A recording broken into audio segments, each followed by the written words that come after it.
হেই everyone, আজকে 2022 সালে মুক্তিপ্রাপ্ত তাওয়ানিজ থ্রিলার মুভি দ্য অ্যাবান্ডন্ড নিয়ে কথা বলবো।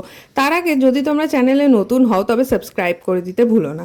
মুভি শুরু হয় নিউ ইয়ার ইভিনিংয়ে, যেখানে গাড়ির ভেতর পুলিশ অফিসার ডেপুটি ক্যাপ্টেন উচেকে বসে থাকতে দেখা যায়। অফিসার উচের ফিয়ন্সে এই গাড়ির ভেতরেই নিজেকে শেষ করে দিয়েছিল।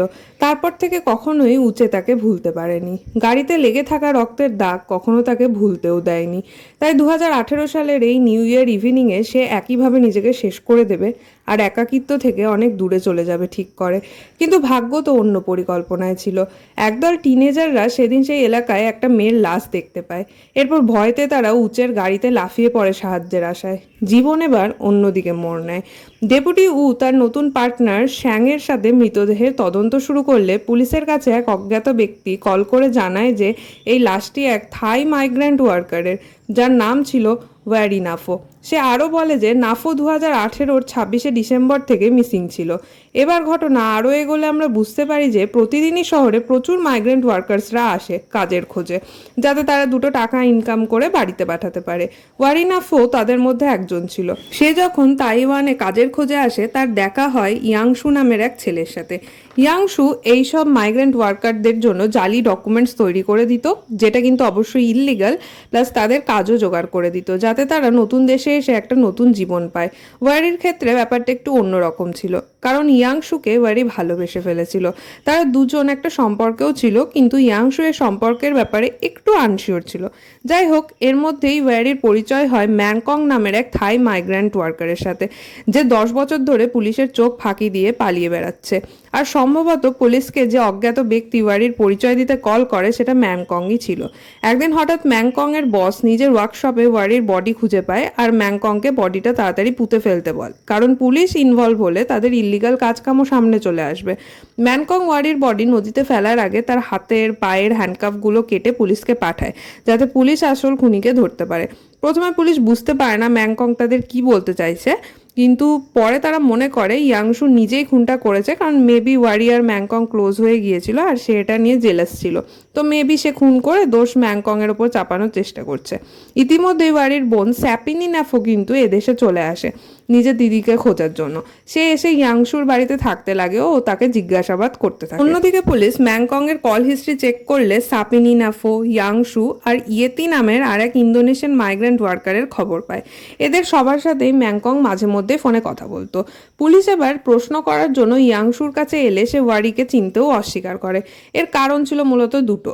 এক তো সেই সমস্ত মাইগ্রেন্ট ওয়ার্কারদের ইললিগাল ডকুমেন্টস বানিয়ে দিত, আর দ্বিতীয় হচ্ছে রিসেন্টলি আর এক ইন্দোনেশিয়ান মাইগ্রেন্ট ওয়ার্কার ইয়েতির খুন হয়েছিল, যেটা ইয়াংশুকে ধামাচাপা দিতে হয়েছে, কারণ মাইগ্রেন্ট ওয়ার্কারদের কেউই চাইতো না তারা পুলিশের সামনে আসুক, তাহলে পরে এই সমস্ত ইললিগাল ডকুমেন্টসও সামনে চলে আসবে আর একটা ঝামেলা হবে।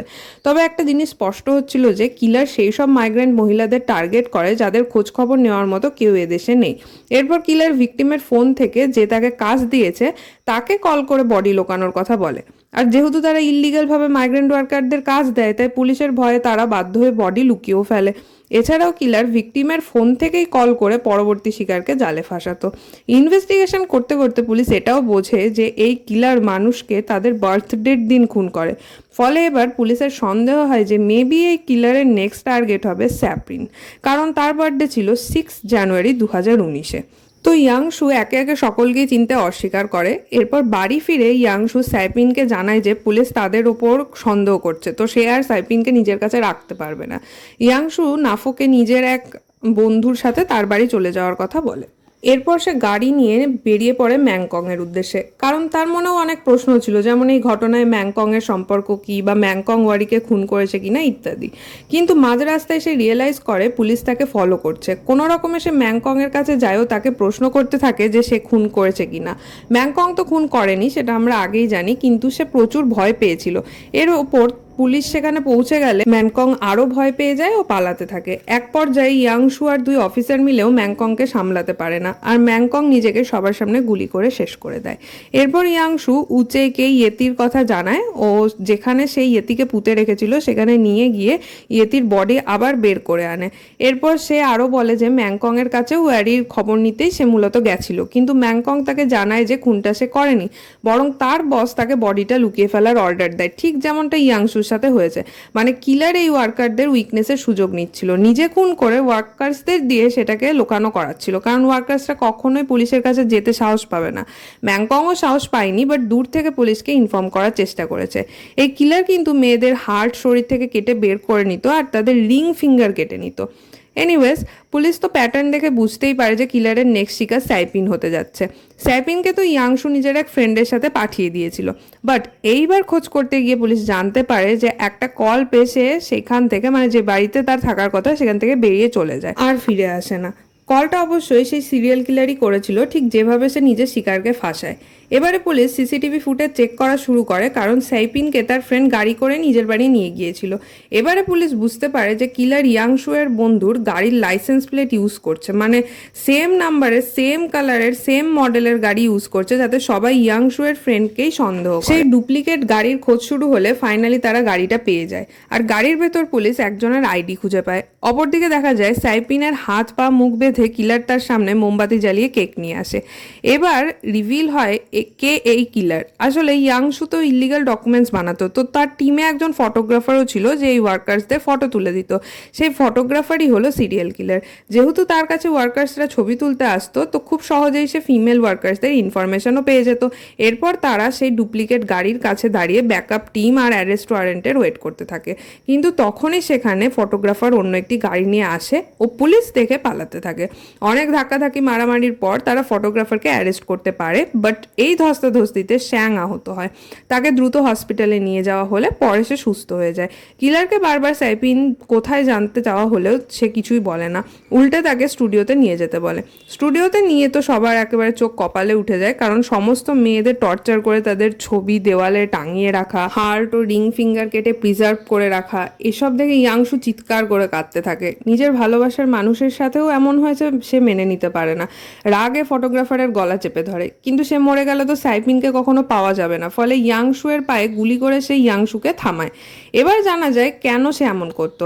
আসলে এই ফটোগ্রাফার এক মাইগ্রেন্ট ওয়ার্কারকে একসময় ভালোবাসতো আর তাকে বিয়ের প্রস্তাবও দিয়েছিল নিজের বার্থডের দিন, কিন্তু সেই মেয়ে তাকে অজ্ঞান করে নিজের সমস্ত ডকুমেন্টস নিয়ে সেখান থেকে পালিয়ে যায়। এই বিট্রেয়াল সে মেনে নিতে পারে না আর এভাবে প্রতিশোধ নেবে ঠিক করে। যদিও মেয়েটি কেন এমন করেছিল, মানে তাকে ফটোগ্রাফার জোর করে নিজের কাছে আটকে রেখেছিল নাকি জেনুইনলি সে মেয়েটাকে ভালোবাসতো, সেটা মুভিতে ক্লিয়ার করা হয়নি। যাই হোক, এরপর কিলার অফিসার উকে সেই সিক্রেট রুমে নিয়ে যায় যেখানে সাইপিন বন্দি ছিল। প্রথমে সে উচেকে বাইরে রেখে নিজে ভেতরে ঢুকে দরজা লক করে দেওয়ার চেষ্টা করে, যার জন্য উয়ের হাত দরজায় চিপে গিয়ে প্রচণ্ড ব্যথা পায় সে, কিন্তু আলটিমেটলি সে রুমে ঢুকে যায়। এখানে সে সাইপিনকে খুঁজে পায়, কিন্তু ফটোগ্রাফার সাইপিনের গলায় চাকু ধরে উকে নিজের বন্দুক ফেলে দিতে বলে। এরপর সে উকে সাইপিনকে রুমে রেখে রুম লক করে পালিয়ে যাওয়ার চেষ্টা করে, কিন্তু তাকে টেনে ধরে। এরপর তাদের মধ্যে আবার মারামারি হতে থাকে, যেখানে কিলার উকে বারবার মেরে ফেলতে চেষ্টা করে। বাধ্য হয়ে কিলারকে গুলি করে, কিন্তু ততক্ষণে রুমে কার্বন মনোক্সাইড গ্যাস ছড়িয়ে পড়তে লাগে। আর পাসওয়ার্ড জিজ্ঞাসা করলেও কিলার মারা যাওয়ার আগে মনে নেই ছাড়া আর কিছুই বলে না। এই রুম থেকে যেভাবেই হোক তাদের বেরোতেই হবে, তাছাড়া বিষাক্ত গ্যাসের জন্য তারা মারা যাবে। এই সময় উয়ের নিজের ফিয়ন্সের কথা মনে পড়তে থাকে, আর সেই দিনের কথা মনে পড়ে যেদিন উকে সে রিং দিয়ে বিয়ের প্রস্তাব দিয়েছিল। মনে পড়ে কিভাবে তারা একসাথে বেঁচে থাকার প্রতিজ্ঞা করেছিল। মনে পড়ে সেই খুশির চোখের জলের কথা। আর সমস্ত শক্তি দিয়ে সে গ্যাস সিলিন্ডার দিয়ে দরজায় বারে বারে আঘাত করতে থাকে। শেষ অবধি সে কাঁচটা ভেঙে ফেলে ও সাইপিনকে দরজার সামনে এনে শ্বাস নেওয়ানোর চেষ্টা করতে থাকে। এইভাবে সে কেসটা সলভ করে ফেলে ও শেষে দেখা যায় সে এঙ্গেজমেন্ট রিংটি গাড়িতে খুলে রেখে বেরিয়ে আসে। মানে মেবি সে ফাইনালি এই কষ্ট থেকে মুভ অন করার সিদ্ধান্ত নেয়। অন্যদিকে দেখা যায় সে সেই সিরিয়াল কিলার ফটোগ্রাফারের কুকুরকে অ্যাডাপ্ট করে নেয়। সাইপিন প্রাণে বেঁচে যায়, সাথে অফিসার সাংও। অ্যান্ড মুভি এখানেই শেষ হয়। পুরো মুভিতে কিন্তু উয়ের ফিয়ন্সে কেন নিজেকে শেষ করে দিয়েছিল তা বলা হয়নি। আমার কাছে মুভিটা একটু স্লো পেস্ট লেগেছে, তো যদি আমার মতো মানুষ তুমি হও তো মুভিটা এক টানে দেখে শেষ নাও করতে পারো। যদি বলি রেটিংয়ের কথা, আমি মুভিটাকে 4 আউট অফ 5 স্টার দেবো। ডেফিনেটলি তোমরা নেটফ্লিক্স থেকে মুভিটা দেখে নিতে পারো। আর লাস্টলি যারা এখনও চ্যানেলটা সাবস্ক্রাইব করনি তারা এক্ষুনি করে দাও, কারণ কিন্তু খুব তাড়াতাড়ি আমরা 100 ক্রস করে ফেলবো। আর কমেন্ট সেকশনে নিজেদের মুভি সাজেশন দিতে ভুলো না। So that's it for today guys, thank you so much for watching.